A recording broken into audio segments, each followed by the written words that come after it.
Video பார்க்குற அனைவருக்கும் வணக்கம். நியூ சாம்பியனான பங்கை கோடி ரோட்ஸ் வந்து சம்மர்ஸ்லாமில் சேலஞ்ச் பண்ணியிருக்காரு. அவங்க என்ன பேசுனாங்க அப்படிங்கிறத பற்றி தாய்மொழி தமிழில் பார்க்கலாம். முதலாக ரெஸ்லிங் கிங் தமிழுக்கு வந்திருக்கவங்க சப்ஸ்கிரைப் பண்ணிக்கோங்க. பெல் ஐக்கானை கிளிக் பண்ணி தினமும் போகிற ரெஸ்லிங் செய்யலை தாய்மொழி தமிழில் தெரிஞ்சுக்கோங்க. நிக்கோல்டஸ் பழையபடி ஸ்மாக்டவுனில் வந்து நிற்கிறாரு. என்னப்பா ஸ்மாக்டவுன் ஜெனரல் மேனேஜர் பதவியை தூக்கி எரிஞ்சிட்டாருன்னு சொன்னேன்னா மீண்டும் வந்து இந்த பதவிக்கு என்னையே அப்ரோச் பண்ணாங்க. நான் பெஸ்ட்டு செயலராக மண்டே நைட்ரால் சிஎஃப் அங்கே கூட்டிகிட்டு வந்ததுனால பழையபடி என்னையே ஸ்மாக்டவுன் ஜெனரல் மேனேஜராக டபுள் மாற்றிட்டாங்க அப்படிங்கிற மாதிரி சொல்கிறாரு. ஆமாம், இதுக்கு எதுக்கு பருத்தி மூட்டை குடோன்லேருந்து வெளியில் போனோம்? குடோன்லேயே இருக்கலாமே. சரி, நியூ WWE சாம்பியன்ஷிப்பை வெற்றி பெற்றிருக்க சிஎம் பாங்க வரவேற்கிறாங்க. சிஎம் பாங்குக்கு ஒரு நல்ல வரவேற்பு இன்றைக்கி கிடச்சிருக்குது. சிஎம் பாங்க் உண்மையிலேயே பார்த்தீங்கன்னா ஒரு லக்கி ப்ரெசன்ட்ங்க. கடைசியாக போகும்போதும் சாம்பியன்ஷிப்போடு போனார், வரும்போதும் சாம்பியன்ஷிப்போடு வராரு. வாழ்த்துக்கள் சிஎம் பாங், நீங்கள் தற்போதைக்கு WWE சாம்பியன்ஷிப்பை வெற்றி பெற்றிருக்கீங்க, ஸ்மாக்டவுனை லீட் பண்ண போகிறீங்க அப்படின்னு சொல்லும்போது பங்கு வந்து அதுக்கு நிக்கோல்டஸ் பார்த்து நான் உங்களுக்கு தான் தேங்க்யூ பண்ணணும். ஏன்னா கிட்டத்தட்ட நான் டைட்டில் இழந்து 2.5 மாதம் வீட்டிலையே இருந்தேன்.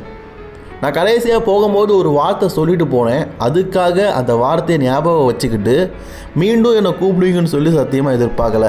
அந்த வார்த்தை டைட்டிலுக்கான ஆப்பர்ச்சுனிட்டி வீட்டிலே இருந்தால் கிடைக்காது, நம்ம எதாவது முயற்சி பண்ணால் தான் கிடைக்கும். சமி ஜெயின் கூட கோடி ரோட்ஸ் மோத வேண்டியது. கோடி ரோட்ஸுக்கு அன்னைக்கு உடல்நிலை சரியில்லை. அந்த டைட்டிலுக்கான ஆப்பர்ச்சுனிட்டி எனக்கு கிடச்சிது. நான் அந்த வாய்ப்பை பயன்படுத்திக்கிட்டேன். நான் நியூ WWE சாம்பியனாக அவங்க முன்னாடி வந்து நிற்கிறேன். அஃப்கோர்ஸ் இது மிராக்கிளான ஒரு விஷயமாக தான் இருக்குது. சத்தியமாக நான் இதை எதிர்பார்க்கல. எனக்கு இந்த வாய்ப்பு தண்ட ஸ்மாக்டவுன் ஜெனரல் மேனேஜருக்கு நன்றி. அண்ட் சாமி, எனக்கு நல்லாவே தெரியுது நான் பண்ணது தப்பு தான். ஏன்னா நீ வந்து சாம்பியன்ஷிப்பை வெற்றி பெற்று சில தினங்கள் மட்டுமே அதை சந்தோஷமாக வச்சுருந்தேன். அதுவும் கெடுக்க விதமாக என்னுடைய ஹோம் டவுன் ஹீரோ அப்படிங்கிற பதவியை யூஸ் பண்ணி நான் வந்து உனக்கு அகேன்ஸ்டாக மோதி வாண்ட இருக்கிற சாம்பியன்ஷிப்பை பிடுங்கிட்டேன். எனக்கு அந்த தப்பும் வலியும் என்னன்னு எனக்கு புரியுது. பட் ஆனால் இது பிஸ்னஸ் சாமி. இந்த சாம்பியன்ஷிப்புக்காக தான் நம்ம மோதி ஆகணும். இதில் ஃபேமிலி எமோஷனெல்லாம் பற்றி எப்போவுமே யோசிக்கக்கூடாது. ஸோ வாட் டாக் அபவுட், இப்போ நம்ம எதை பற்றி பேசலாம்? கண்டிப்பாக இதுக்கப்புறமா லீட் பண்ணுறதை பற்றி பேசலாம். ரெசல்மேனியாவில் இந்த டைட்டில் தோற்றதுக்கு அப்புறமா மீண்டும் ஒரு கோல்டன் ஆப்பர்ச்சுனிட்டி டைட்டில் கிடைக்காதான் நான் எவ்வளோ நாள் ஏங்கினேன். கிட்டத்தட்ட 2.5 மாதம் வீட்டிலேயே ஜிம்லேயே நான் வந்து முடங்கி கிடந்தேன். இப்போ உங்கள் முன்னாடி அன்டிஸ்பியூட்டட் WWE சாம்பியனாக வந்து நிற்கிறேன். சரி, வாட் இஸ் டாக் அபவுட்? நம்ம அடுத்தது எதை பற்றி பேசலாம்? சம்மர் ஸ்லாமை பற்றி பேசலாம். இது சம்மர் ஆஃப் த பங்க்.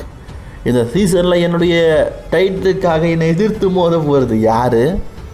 ஒருவேளை சாமி நீ என்னை எதிர்த்து மோத வரேன்னா ஓகே, நான் கண்டிப்பாக அக்செப்ட் பண்ணிக்குவேன். பிகாஸ் இதுக்கான 100% வாய்ப்பு நான் உனக்கு தான் கொடுக்கணும். ஒருவேளை இந்த டைட்டில் ஆப்பர்ச்சுனிட்டிக்காக ஃபின் பேலர் வாரியா, வா சண்டை போடலாம். இல்லாட்டா ராய்ஸ்கி வாரியா, இல்லை எனிஒன் யார் வாரீங்க என்னை எதிர்த்து இதுக்கப்புறமா இந்த டைட்டிலுக்காக மோதுறதுக்கு அப்படின்னு சொல்லும்போதே அந்த இடத்துக்கு அமெரிக்கன் நைட்மேயர் கோடி ரோட்ஸ் வந்து நிற்கிறார். உண்மையிலேயே ஆச்சரியம்தான். ஏன்னா நம்ம யாருமே எதிர்பார்க்கல. பார்த்தீங்களா, ஊர் உலகத்துக்கே தெரியாத ஒரு விஷயம். பங்குக்கும் கோடி ரோட்ஸுக்கும் மேட்ச் நடக்காது, அதுவும் ஒரு ட்ரீம் மேட்ச் சம்மஸ்தலம் நடக்க போகுது அப்படிங்கிறது யாருக்குமே தெரியாது. பார்த்தீங்களா, அவ்வளோ சர்ப்ரைஸாக வந்து நிற்கிறாரு. என்ன பண்ணி என்ன பிரயோஜனம்? ஆனால் ஒரு சரியான தக்குங்க. அதாவது கோடி ரோட்ஸ் வந்த உடனே பார்த்தீங்கன்னா பங்கோடைய கண்ணத்தை பார்த்து நான் செல்லக்குட்டி கண்ணெல்லாம் வீங்கிருக்குது, அடி பொலத்த அடியோ அப்படிங்கிற மாதிரி பார்க்காரு. ஆக்சுவலி என்ன ஒரு விஷயம்னா, ரெசல்மேனியாவுக்கு அப்புறமா இந்த டைட்டில் வந்து கோடி ரோட்ஸ் தெரிந்தது. கோடி ரோட்ஸோட கண்ணும் இந்த மாதிரி தான் புழக்கப்பட்டிருக்கும். என்ன கோடி அடி பழம் போல இருக்குது, இந்த டைட்டிலுக்கான ஆப்பர்ச்சுனிட்டி தருவியா அப்படிங்கிற மாதிரி அன்னைக்கு கோடி ரோட்ஸை பார்த்து பங்கு வந்து நின்றுப்பார். இன்றைக்கி கோடி ரோட்ஸ் வந்து பங்கை பார்த்து நிற்கிறாரு. கண்ணு சவுந்துருக்குது. என்ன முரட்டு பயலே அப்படி தானே வழக்கமாக கூப்பிடுவார். கண்ணு பயங்கரமாக சவுந்துருக்குது. ஆமாம் கோடி, உன்னுடைய காயத்தை விட இது கொஞ்சம் கம்மியாக தான் இருக்குது. இப்போ கோடி ரோட்ஸ் பேச ஆரம்பிக்கிறாரு. இந்த டைட்டில் ஆப்பர்ச்சுனிட்டிக்காக நான் எவ்வளோ நாள் காத்துட்டு இருந்தேன், ஆனால் இப்போ அந்த டைட்டிலுக்கான ஆப்பர்ச்சுனிட்டி உனக்கு கிடச்சிருக்குது. வழக்கம் போல் வள கொலன்னு பேசும்போது நீ பாட்டு கோடி, வாட் யூ டாக் அபவுட்? நீ என்னத்தை பேச வரையோ அதை பட்டன் ரைட்டாக ஸ்ட்ரைட்டாக சொல்லிடு. அதை விட்டுட்டு வின் பண்ண வச்சேன் கிச்சேன் பழைய கதையெல்லாம் விட்டு தள்ளு.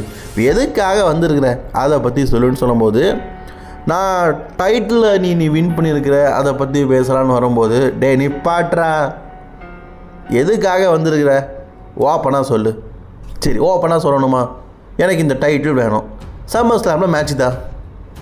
டே முரட்டு பயல, அந்த வாய்ப்பை நான் தாரேன்டா. எவ்வளோ சிம்பிளாக சொல்லிட்டாரு பாருங்களேன். அதாவது கொலன்னு கோடி ரோட்ஸ் பேச வரும்போது, நிப்பாட்டு உனக்கு என்ன வேணும், சாம்பியன்ஷிப் வாய்ப்பு தானே, சம்மர் ஸ்லாம் தானே, ஓகே ஃபிக்ஸ் பண்ணிக்க அவ்வளோதான் அப்படிங்கிற மாதிரி சொல்லிட்டாரு. அஃபிலியேட்ஸ் ஸ்மாக்டவுன் ஜெனரல் மேனேஜரும் பார்த்தீங்கன்னா கோடி ரோட்ஸுக்கும் பங்குக்கும் சம்மர் ஸ்லாமில் மேட்ச் இருக்குது அப்படிங்கிறதையும் அதிகாரப்பூர்வமாக சொல்லிட்டாரு.